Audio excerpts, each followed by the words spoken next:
തലശ്ശേരിയിൽ ഇപ്രാവശ്യം LDFന് ഭൂരിപക്ഷം കുറയും.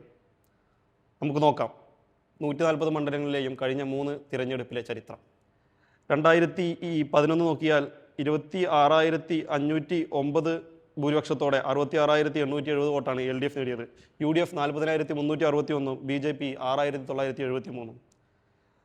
2016 വന്നപ്പോൾ 34,117 ഭൂരിപക്ഷത്തോടെ 70,741 ഭൂരിപക്ഷം LDF നേടി. UDF 36,624, BJP 22,125. 2021 അതായത് കഴിഞ്ഞ ഇലക്ഷനിൽ 36,801 ഭൂരിപക്ഷത്തോടെ 81,810 വോട്ടാണ് LDF നേടിയത്. UDF 45,009. BJPക്ക് അന്ന് സ്ഥാനാർത്ഥിയില്ല, അവിടുത്തെ BJP പത്രിക തള്ളി.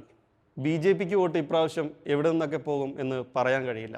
അതുകൊണ്ട് തന്നെ LDFൻ്റെ ലീഡ് പകുതിയായി കുറഞ്ഞേക്കാം. നമുക്ക് നോക്കാം മറ്റു മണ്ഡലങ്ങളുടെ വിശേഷങ്ങൾ. ഫോളോ ചെയ്ത് വയ്ക്കുക.